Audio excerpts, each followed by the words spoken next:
Allez, bonjour, voilà, moi c'est Amanda, comment ça va? Ça fait longtemps, dites-moi dans les commentaires comment vous allez.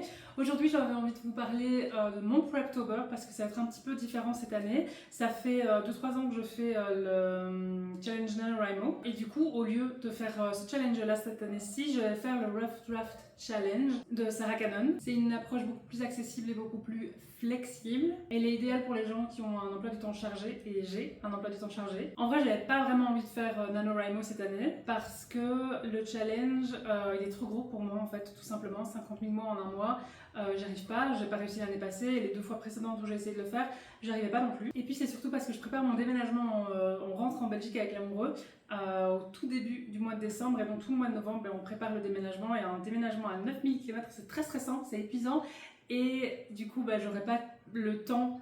En tout cas, pas le même temps que j'ai d'habitude pour pouvoir écrire. Et donc, si j'y arrive déjà pas avec le temps que j'ai en général, avec cette contrainte-là, j'y arriverai pas, c'est sûr et certain. Et donc, j'avais besoin d'une méthode qui corresponde mieux à mon rythme actuel. Et je pense que le Rough Draft Challenge, il est parfait pour ça. C'est moins stressant, il y a moins de contraintes et ça me permet quand même de rester productif. Pour ceux qui connaissent pas le Rough Draft Challenge, c'est un challenge qui a été créé par la youtubeuse et auteure Sarah Cannon. Et il s'agit de se fixer des objectifs qui sont réalisables et de créer une routine d'écriture qui est réaliste et durable. Et moi j'aimais bien ce challenge là parce que ça reste un challenge mais en même temps c'est beaucoup plus réaliste et beaucoup moins contraignant sur notre vie quotidienne. On ne doit pas arrêter tout ce qu'on fait pour se consacrer à ce challenge là tout en restant un challenge. Il y a plusieurs paliers, plusieurs objectifs et vous choisissez parmi ceux-là celui qui vous convient le mieux. Donc le premier palier c'est 10 000 mots, ensuite vous avez 25 000 mots, 50 000 et 100 000 mots. Je vais me fixer 2 objectifs. Le premier c'est de faire un plan de mon histoire, donc chaque chapitre sera résumé en quelques phrases. Ça c'est le premier challenge et le deuxième challenge ce sera les 10 000 mots, donc je vais écrire 10 000 mots sur mon histoire, probablement les, je sais pas, les 5-10 premiers chapitres, quelque chose comme ça. Cette année, je vais aussi créer quelque chose de nouveau et c'est Obsidian pour mon écriture. Je m'en sers depuis plusieurs mois pour organiser mes idées et je trouve qu'il est très polyvalent. C'est facile à structurer mes pensées, faire des connexions entre elles et naviguer rapidement entre mes notes. Et je pense que c'est parfait pour l'écriture d'une histoire. Je peux créer un nouveau dossier, appelons-le projet Cozy Romantasy. Dans ce dossier, je peux créer des notes, par exemple info générale, plan, chapitre 1, 2, 3, 4, etc.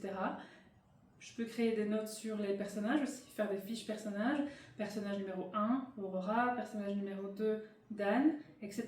Je peux également créer des fiches lieux et je peux relier les notes entre elles et ça c'est super intéressant par exemple pour lier un lieu à une personne. Ça me permet de me souvenir de quel personnage est lié à quel lieu et pourquoi, ça évite des oublis et des incohérences. Je peux également ajouter des photos pour créer un mood board, avoir de l'inspiration quand j'écris, visualiser mieux mes personnages, etc. C'est un premier test pour moi, j'ai jamais utilisé Obsidian pour ça, mais je pense que ça peut vraiment fonctionner pas mal. Je prévois de faire aussi une autre vidéo sur la planification de l'histoire en tant que telle, mais dans celle-ci je voulais vraiment être focus sur la planification de mes objectifs avec le Rough Draft Challenge et le setup de Obsidian. Voilà, c'est tout pour cette vidéo. Dites-moi en commentaire si vous êtes en plein Preptober ou pas du tout, si vous faites le challenge NaNoWriMo ou si vous en faites un autre. Je vous mets en barre d'infos pour ceux qui parlent anglais la vidéo de Sarah Cannon concernant le Rough Draft Challenge. Elle l'explique beaucoup mieux que moi évidemment. Et écoutez, pour moi c'est terminé pour cette vidéo, j'espère qu'elle vous a plu. Si c'est le cas, n'hésitez pas à mettre un petit pouce bleu, ça fait toujours plaisir. À vous abonner également et on se voit dans la prochaine vidéo. Bye!